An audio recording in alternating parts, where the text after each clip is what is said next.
today we have this Razer Blackwidow V4 Pro mechanical gaming keyboard. This one has the Razer green clicky switches. So we're gonna unbox this, hook up my laptop and see what's going on. Do a sound test, do a typing test. It's supposed to connect to that computer back there, but it's not ready yet. That'll be in the next setup tour video.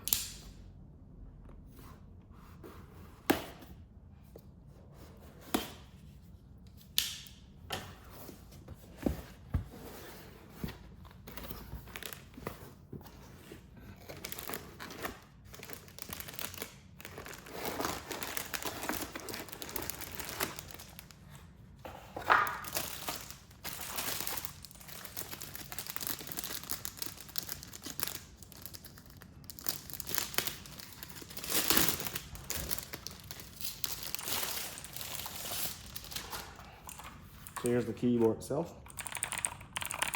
Looks good, sounds good. Wonder what that was. It's quite loud, as you know, so it'll keep people up at night. There are quieter options out there. This is not the only one. Here's the wrist rest, very comfortable.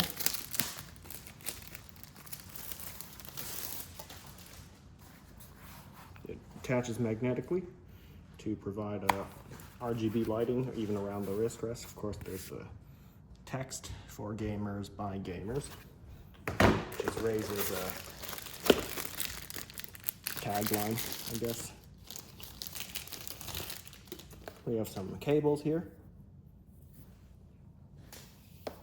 Let's see what it connects with. USB-C with the green accents on the inside.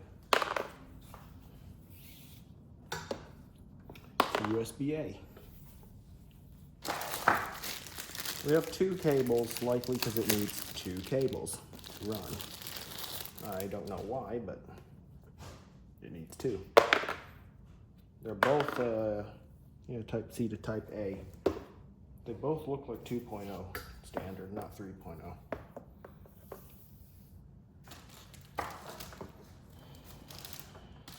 Yeah, both are 2.0.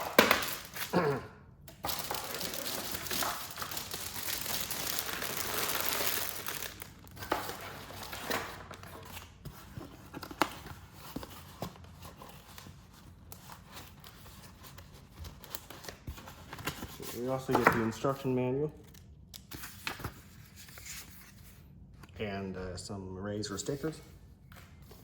It's been a while since I bought a Razer product.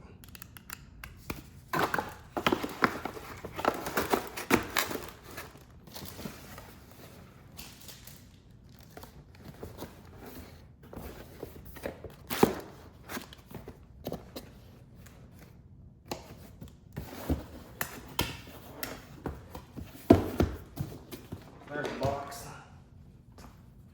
Here's what we're here for. The keyboard.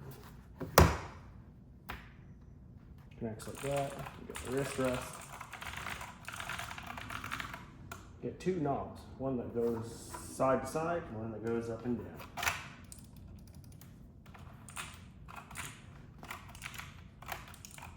It looks good, feels good, dude. Let's check out the side. I just saw a few buttons. I wonder what these do. Guess we'll find out in the software. So you get two USB ports here, power and USB looks to be, and then a pass-through, I guess. Blackwidow V4 Pro with the Razer green switches has to specify that.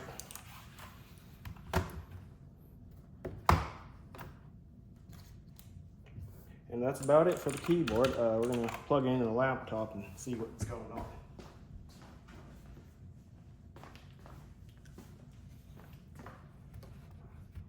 Hold on. Let me get this thing logged in.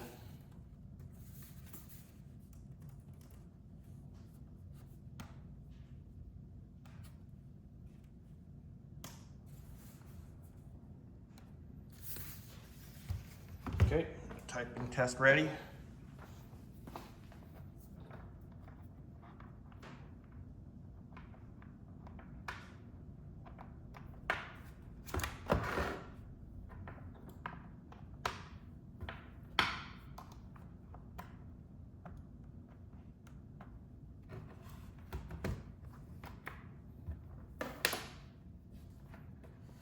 use 2 of the USB ports on this laptop.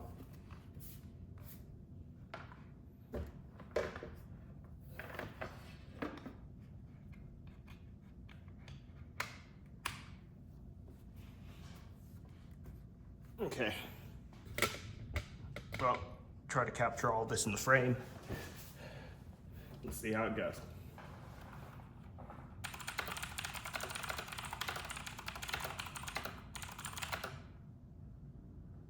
It froze up, hold on. Reload. Oh, Razer wants me to install stuff. No thanks. Let me just finish my typing task. Reload.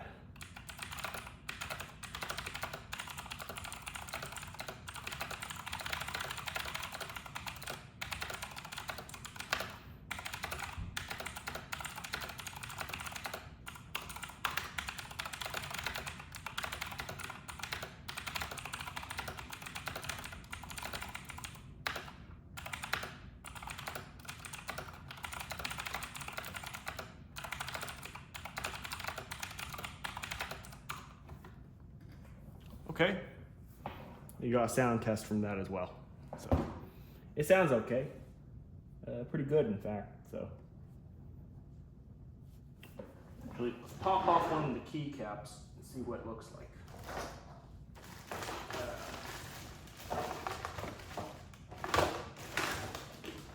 If I can find my tools that I use to work on mechanical keyboards with.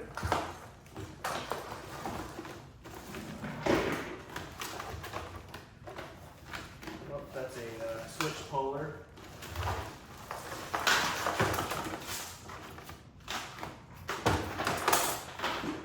It's all the way back there.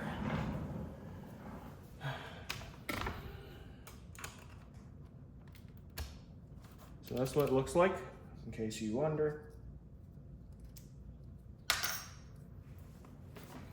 That is a Razer switch. The green one specifically.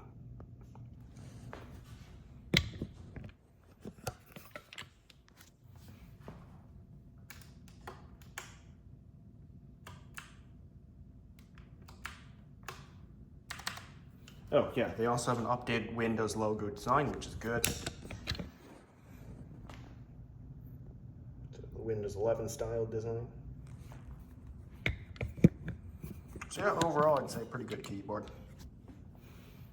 I'll show you the software when I get this computer up and running, so that'll be in a couple weeks. But for you, it'll be the same day, obviously. Let's see what that does. I'm pretty sure it's volume. Let's try.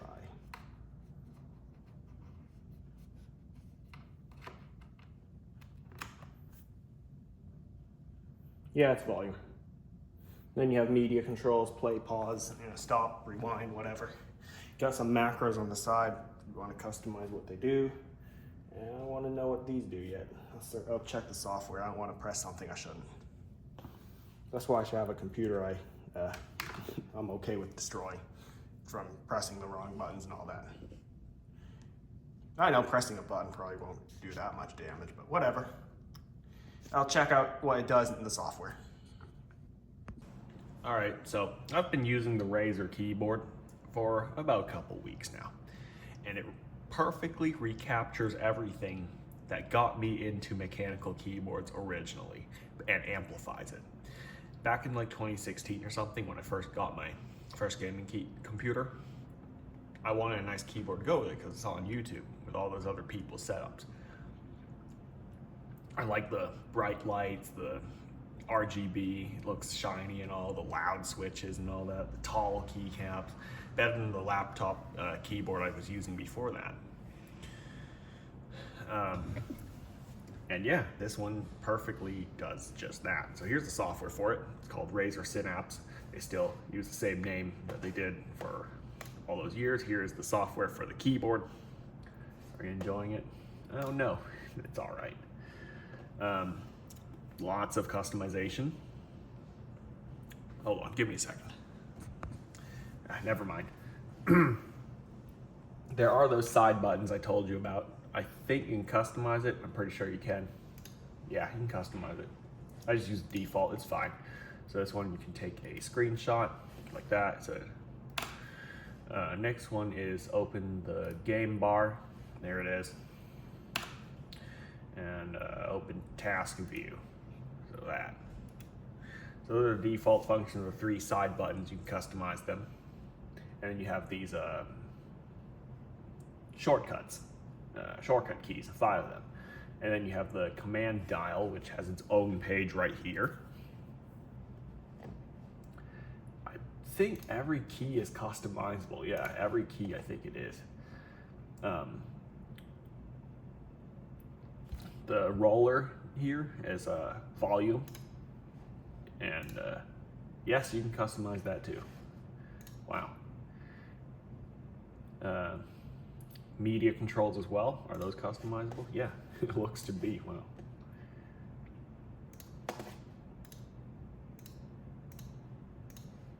Yeah, it looks to be.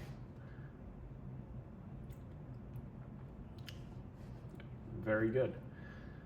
Okay, so in addition to customizing every single key that's on this keyboard, you can also enable gaming mode, which disables Windows key, menu key, Alt Tab, Alt F4. You can customize what it actually disables. You have polling rates, so how responsive the keyboard is. I'm not sure if that actually makes a real difference, but I set it to 8,000, so 8,000 times a second, I think it will report to the computer. Command dial. So that's this thing, the little knob on the side. So keyboard brightness. Oh, and a little menu thing will pop up there, regardless of whether you're in Synapse or not, see? So that's helpful. It'll just cycle through them when you press it. So keyboard brightness would be, well, how bright the keyboard is. Office zoom. I think if you open up like a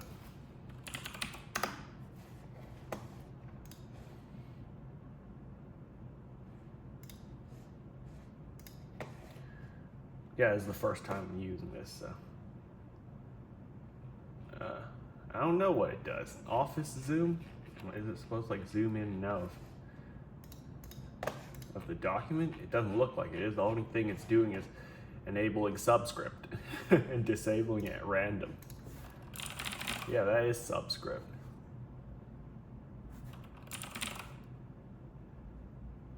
So yeah, Office zoom kind of makes no sense to me.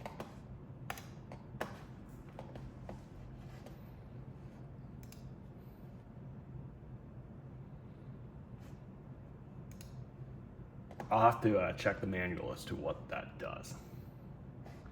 Or maybe like in PowerPoint, does it do something?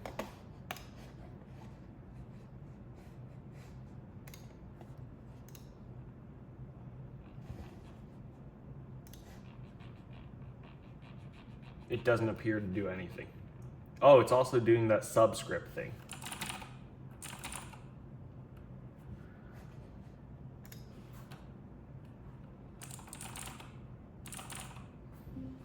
And now it popped this thing up.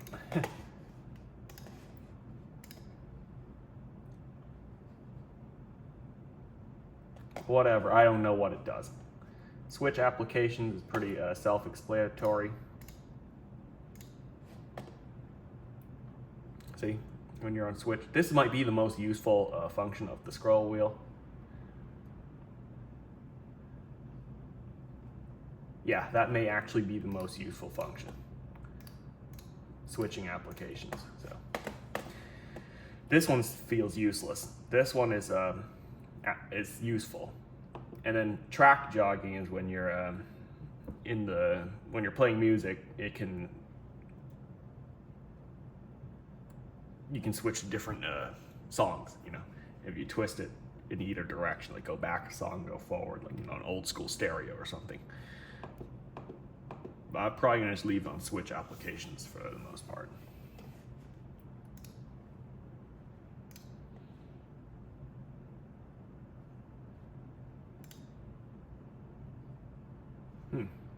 So you can reset the profile, which will put everything back to defaults.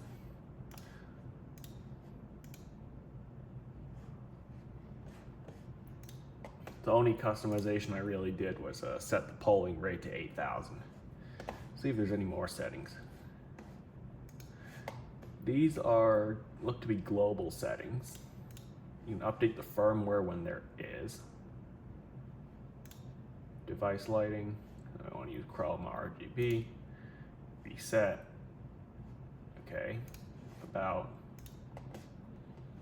here's the customized tab, I guess, for the more technical stuff. Set this back to switch application.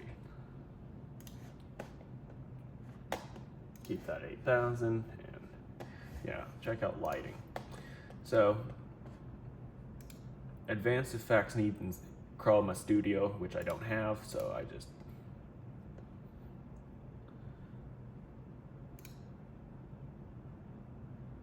okay. So the lighting effect I was using is Wave, which is a pretty classic effect.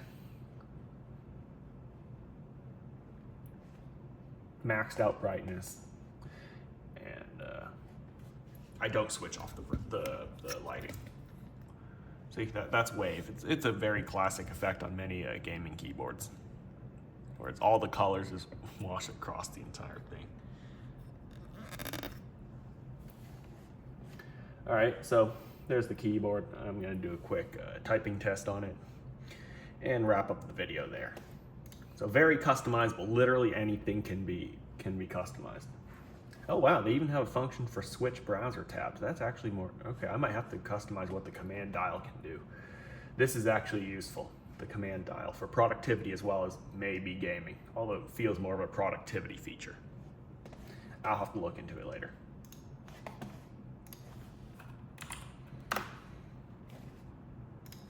So I think I already did typing test in the first part of the video, so I'll do another one here.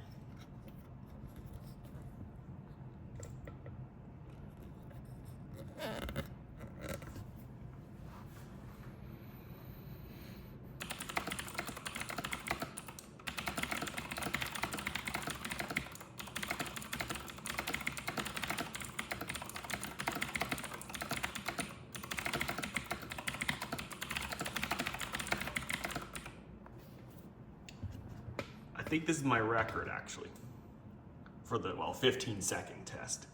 117 at 100% accuracy. I guess this is the right keyboard. My last record was like 106 on my workplace keyboard, and that was a 30-second test. So that's still my record? I don't know. Because your typing speed tends to decrease a little bit. It starts out fast usually and kind of takes a dip. Not even a dip, it just slows down a little bit later on. Well, at least that's my typing patterns. I start out really fast at the beginning of the test, and then it kind of slows down a little bit and stabilizes. Wow, 117 at 100%. Not bad. Hey, other people have done a lot better than me, so I shouldn't be too proud of this anyway. But back to the keyboard. This is why you're here, the keyboard. It's a very good keyboard. I like it, but it's kind of pricey at, I don't know, 230 bucks, I think. It does certainly have appeal to owning this thing. Look at it, it's got comfortable wrist rest, loud switches, comfortable, typing experience.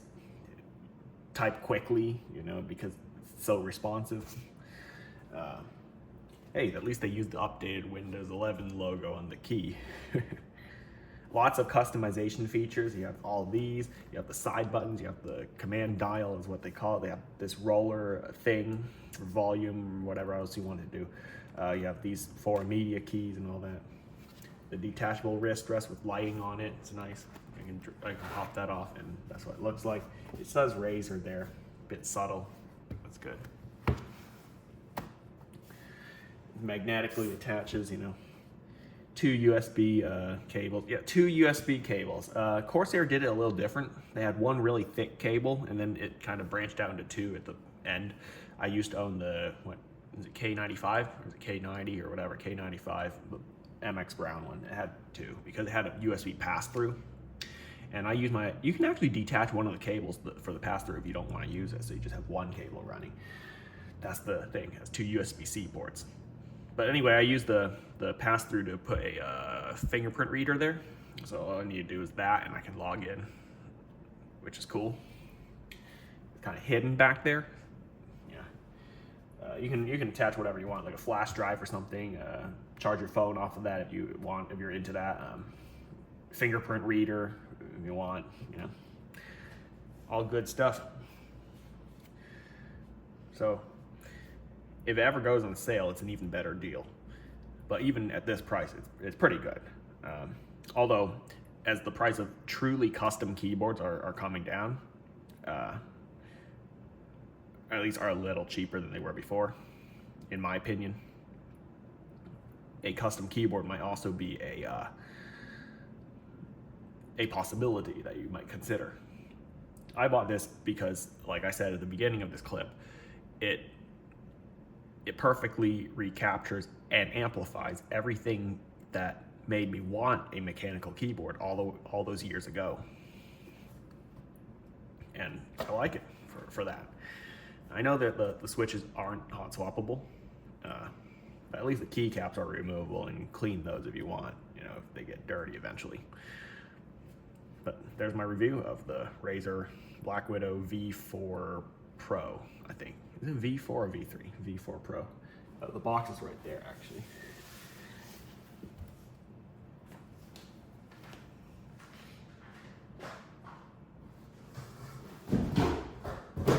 Yep, V4 Pro. Anyway, thanks for watching. Remember to like, comment, and subscribe, and I'll see you next time.